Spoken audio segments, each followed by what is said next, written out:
Hey everyone, Dale here, aka Wonder Knight, back with another video. First of all, happy holidays. I hope you had time to spend with family and friends and a bit of time for gaming as well. I wanted to come on today because I wanted to do a year in review, kind of the games I played this year. We'll do, starting in January, working my way right through till current, and go through each game I was able to finish this year. I think I got through about maybe 15 to 17 games total. For me, my goal was about 20, but things happen throughout the year and life is busy. But I was pretty happy with what I was able to accomplish, and I'm still working on trying to finish one more here before the year ends. Long ago, the world was nothing more than an endless sea, cloaked in a boundless sky, reaching as far as could possibly be imagined.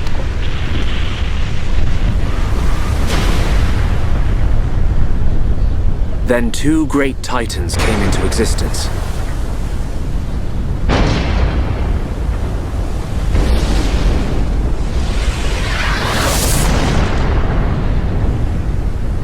The Bionis and the Mechonis. They say that before time began, it was wielded by the Bionis. The same Bionis that we all live on. It must have a secret. I'm so glad I got to enjoy this game this year. It is a 10 out of 10 for me.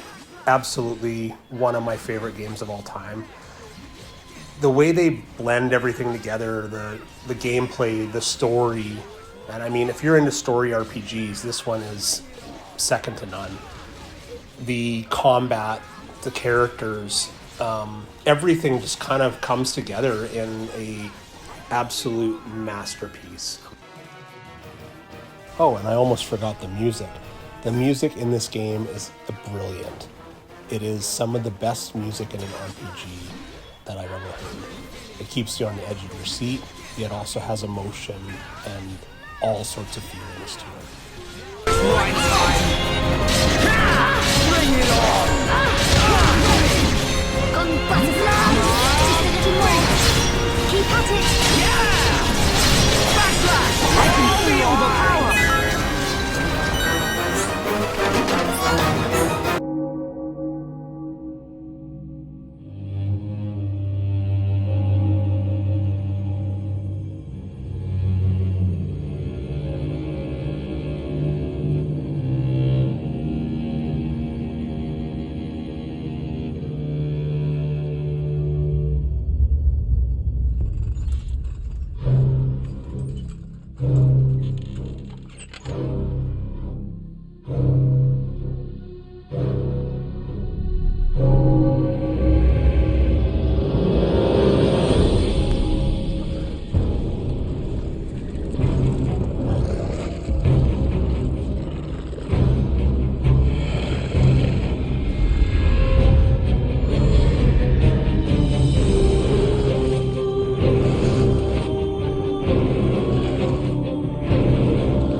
A few years back, a couple of really good friends of mine encouraged me to play Bloodborne, and I am sure glad I listened to them. I've probably played it through about 3 times in the last few years. I love it so much. It's definitely up there in my top favorite games of all time. Bloodborne is the first Souls game that I have ever played, and man, I don't know if anything quite prepares you for playing your first Souls game, but I'm sure glad it was Bloodborne. It has such an amazing array of bosses in this game. It's hard to pick a favorite. Another awesome thing about Bloodborne is the weapons.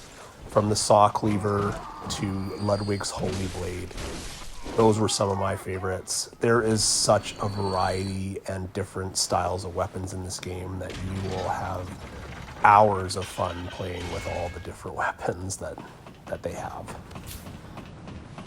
I just can't say enough good things about Bloodborne, and I highly recommend playing it if you've never played it, or if you've never tried a Souls game, try Bloodborne. Believe me, when you first get into Yharnam, it's going to be something you won't soon forget. Cursed fiends, their children too.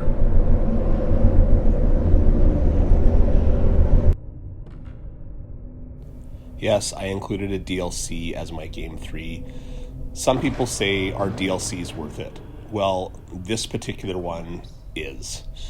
It has some of the best bosses in the game. New areas, new weapons, new armor, and it's probably about a third of the size of the base game. The new Hunters DLC for Bloodborne is one of the greatest DLCs of all time, in my opinion.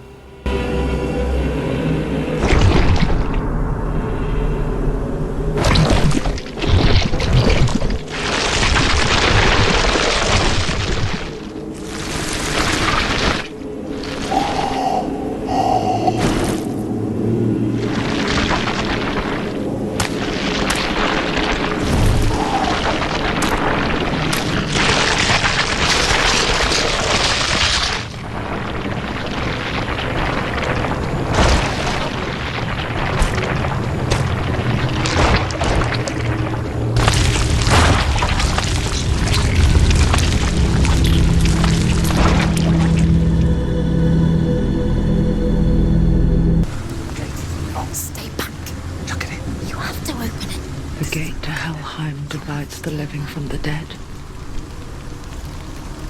Is that the face of Hela herself? The half-rotten goddess that rules over Helheim. Whatever horrors lie behind that door, she must find him. Sometimes for me, mixing in a few short games also helps kind of keep me focused. So after playing some longer games, I like to maybe play something that's under 15 hours or under 10 hours, and I thought it was a good time of year to play Hellblade, Sena's Sacrifice. You can usually get through this game in about, probably about 8 hours actually, so it's a nice brief game that kind of can recharge you for getting back into the 75-hour plus games.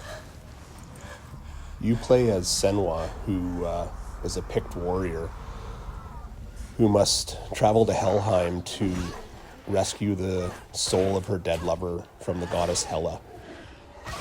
The developers recommend you play this game with the headset on.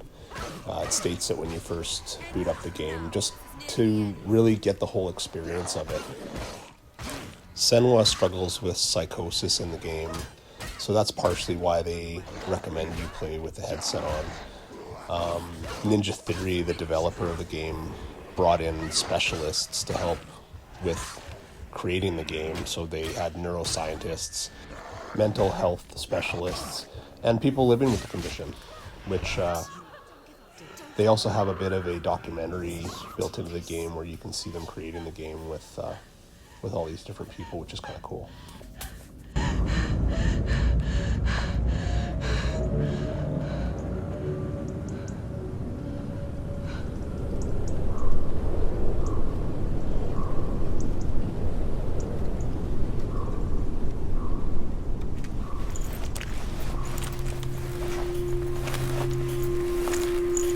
A vision of what's to come. Poor Senua.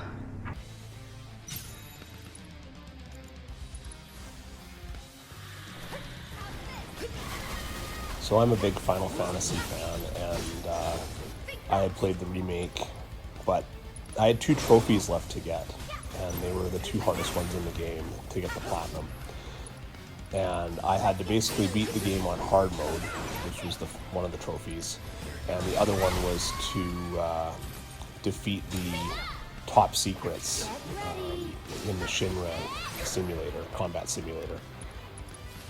It was definitely a grind, let me tell you.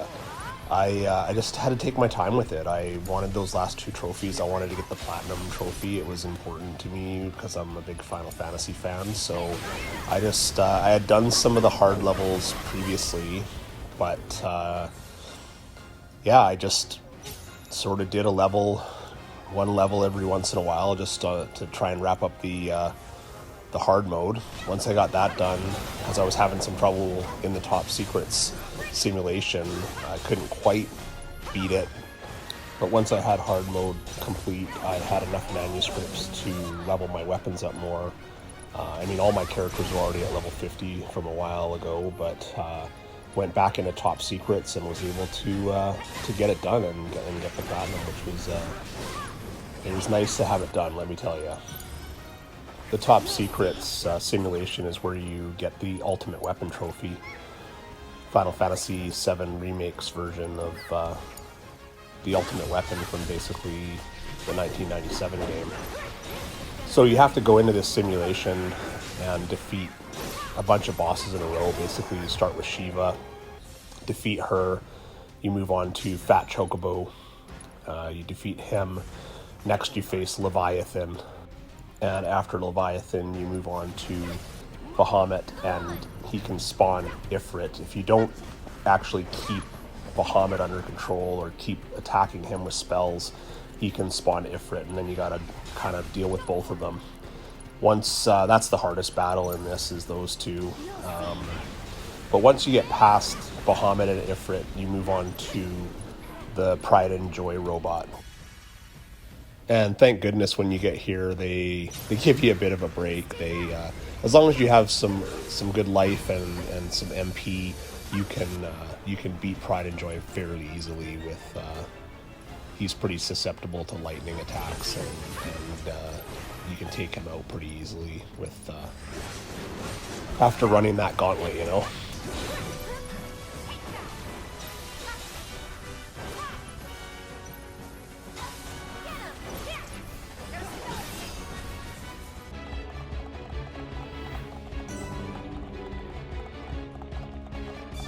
Xenoblade Chronicles Future Connected is a epilogue story that takes place 1 year after the main game.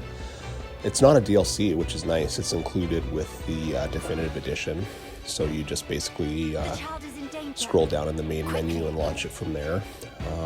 What's happened is you've crash landed.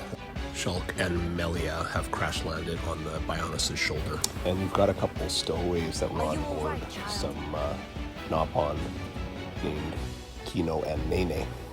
So your adventure kind of takes off from there with the 4 of you. There's some really good content here. It's about 8 hours in length and meant to be played after the main game, just so you understand exactly what's happening and what's gone on with the main story.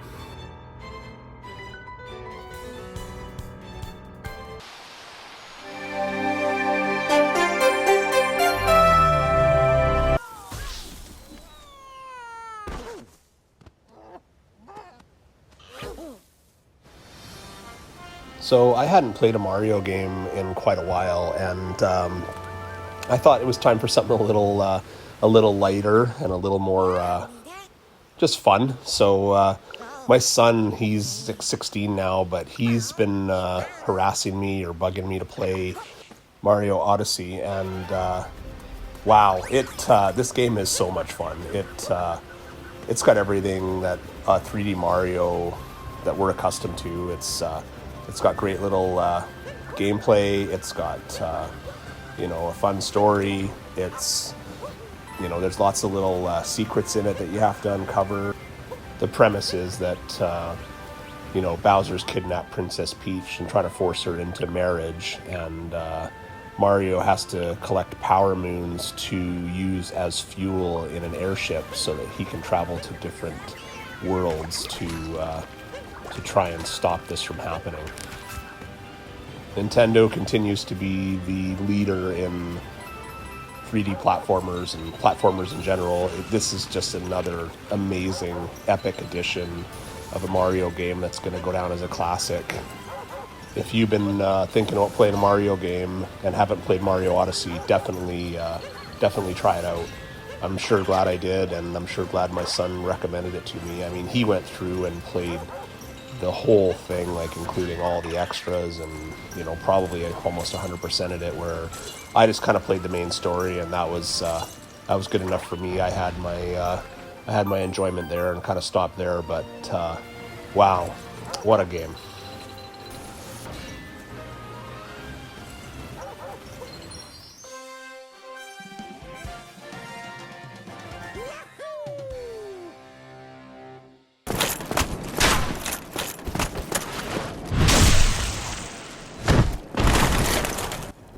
I must feel the need for punishment because the next game I played was Dark Souls Remaster.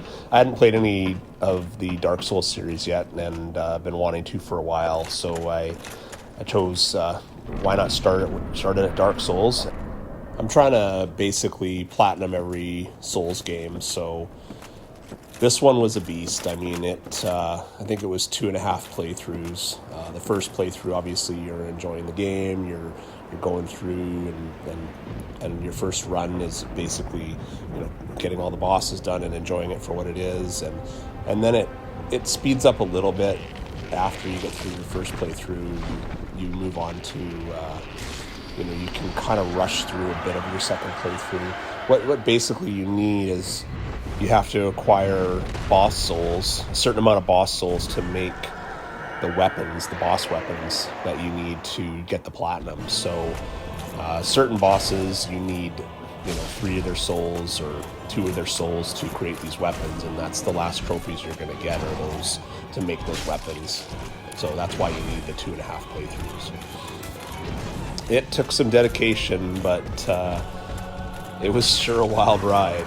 I had some moments for sure, but I was ready to kind of walk away from it. But I just stuck with it and kept patient and got it done and got the platinum trophy, and glad to continue on my quest for that for these games. So I'm actually thinking of starting Dark Souls 2 here.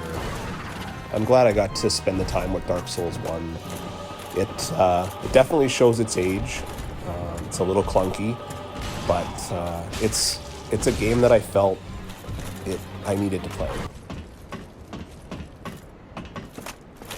And I'll end off here with the ringing of the first bell, and glad to be completed Dark Souls.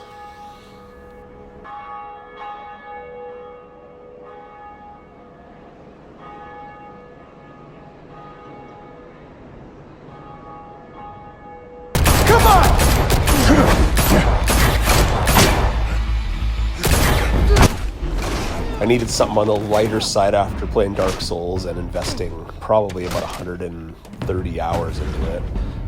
So the next game is the Batman Telltale series, which is a much easier platinum, a much easier game to kind of get through. So I had a lot of fun with this, though. It's just a simple, Telltale game, point and click, make choices, kind of a choose your own adventure a little bit. It had a lot of good combat sequences in it. The plot, it was kind of meh, but it's still worth playing. The story just wasn't the strongest. I think there was about 5 chapters, and you can probably get the platinum in under 8 hours or so if you're looking for a nice way just to kick back and get a easier platinum trophy. Didn't your mother teach you to knock?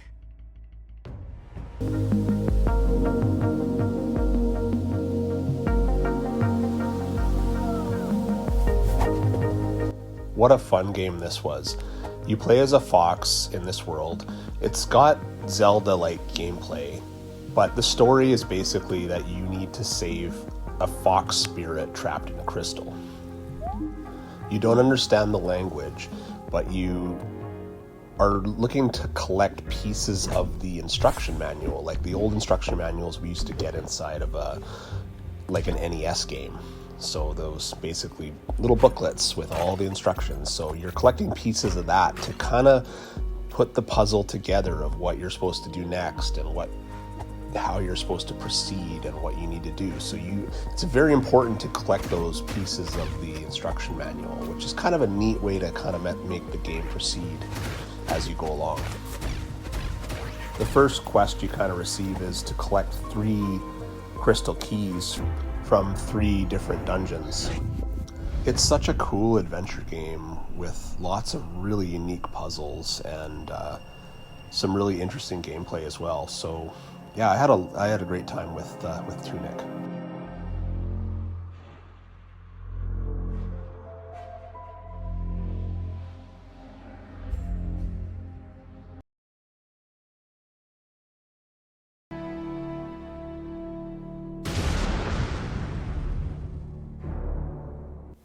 I mean, how can you go wrong here? For my next game, I thought, let's go back to the old school and dive into the Pixel Remaster collection. And I hadn't bought the Pixel Remaster yet. It was still a little too expensive, but I picked up digitally Final Fantasy 1 on the PlayStation Store and got back into the world of Final Fantasy. You know, for an RPG that, you know, I played when it originally came out back in the NES days, you know, it's a nice game to play that's only, say, 16 hours or so, and super enjoyable what they've been able to do with the remastering of it. And it's so nice to have it out on modern consoles, and the quality of life improvements that they've added just make it such a nice bundle. I just looked and I see some of the prices are starting to come down now on it, so that'll be a definite pickup for me here. I think it's down around $70 now, so that's a good sign. Just a reminder, that's $70 in Canada as well, because I am living in Canada. It's also nice that they added trophies to it as well, so you can kind of have something to achieve for as you're playing through it, and another not too hard platinum to get as well.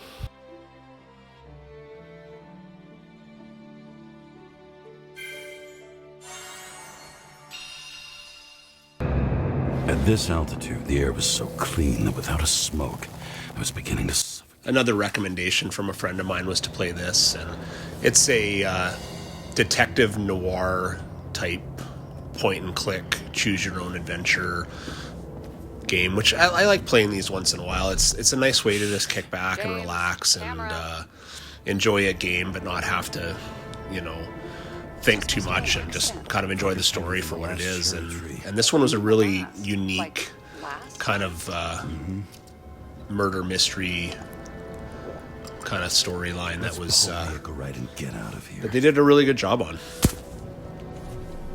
A lot of it focuses on recreating crime scenes.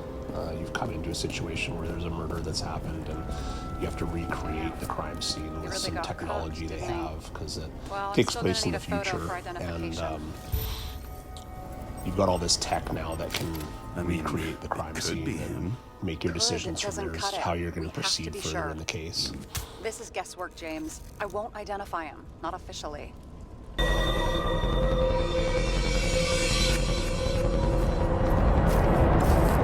In this game, you're a high school student that's drawn into a post-apocalyptic realm. There's a war between the angels and demons, and Lucifer has killed the creator of the world. You play as the Nahobino, a fusion of demon and human, that's there to deal with the conflict over who will remake the world. The gameplay is a turn-based battle system, which is also best used when exploiting weaknesses. Another big part of the game is you collect and recruit demons to fight alongside you, and you can also fuse them to make them stronger and have different abilities. So there's quite an in-depth system in place where you can create new party members and do kind of a lot of customization with your demons. It was my first foray into the world of Shin Megami Tensei, and I have to admit, I knew it was going to be hard. I wasn't quite prepared for how hard it was. I think I made a few mistakes, though, with, I think you have to move on from your demons quicker than I was. I would get a few demons, and I'd like who I was rocking on my team, and then you really need to focus on the system they have in place for you know, fusing your demons, changing your demons out to more powerful demons, and also the thing that I definitely needed to do better was, you know, changing my abilities out and making the fights easier by using the enemy's weaknesses and changing my team to have stronger abilities for those weaknesses. We'll register them in the flight lounge. Hello? Where is everybody? This game started spooky season for me, and I love a good horror game, and this was a recommendation again from a friend, and it was an amazing time being on the Ishimura. You're basically sent out on a rescue mission to a derelict ship called the Ishimura, and everything is not quite as it seems. I won't go too much into Dead Space, as I just did a Games I Finished video on my spooky season games, so go check that out. But Dead Space has easily crawled its way up to one of my favorite horror games. I really look forward to playing it again next year, just to try and wrap up some of the trophies that I didn't get this year, and it does take a few playthroughs to get the platinum, so I'll be working on that in years to come.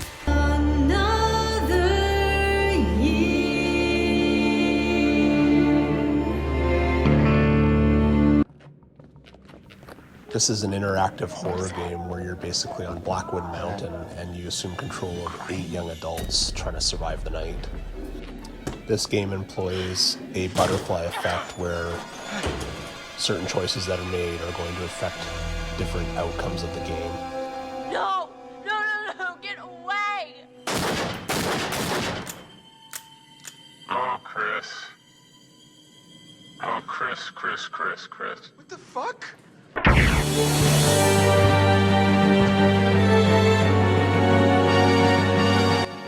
Oh boy, was I excited to finish this year. After many failed attempts in the past to get through it, I said this year it's not going to happen. I got to finish Castlevania Symphony tonight, and it's a classic. I mean, there's nothing more that can be said about it. It's an absolute masterpiece. Gonna leave you here with a bit of gameplay and the epic music.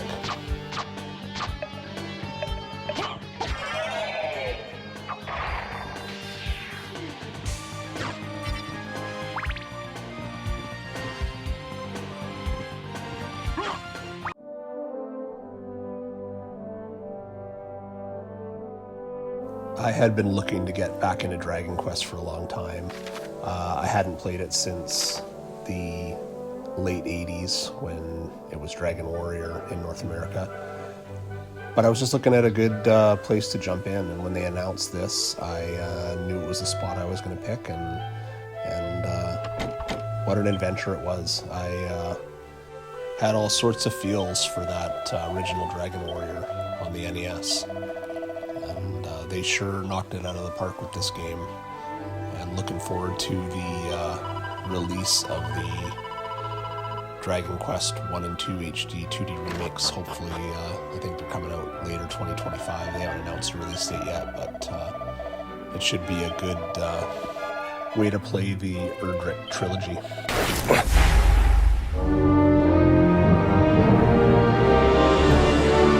Oh man, what a way to finish off the year. I was born in 1974, and Indiana Jones came out when I was 7, and I probably didn't see it right away in 1981 when Raiders of the Lost Ark came out, but it was a big part of my childhood, and this game, as far as I've gotten into it, it knocks it out of the park. It is, it fits right in with those first 3 movies so nicely. So glad that they will be bringing this out on multiple consoles. Obviously right now I'm playing it on my Xbox, but I think in spring 2025 it'll be launched on the PlayStation 5 as well, and kudos to them for launching it on multiple consoles for people so everyone can enjoy it. I think it's one of those games that needs that. It needs to get that attention, because Machine Games has sure brought us a gem here, and I'm going to wrap this up because I gotta go play more Indiana Jones and the Great Circle.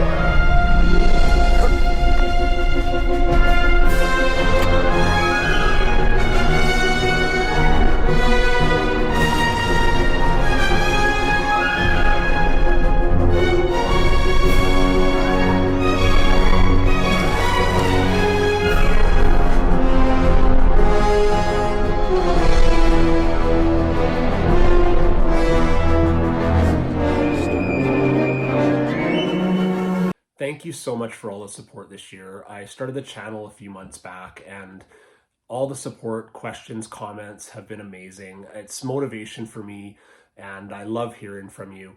I hope you all have a happy new year. I hope you're playing something amazing, and we'll see you on the next video.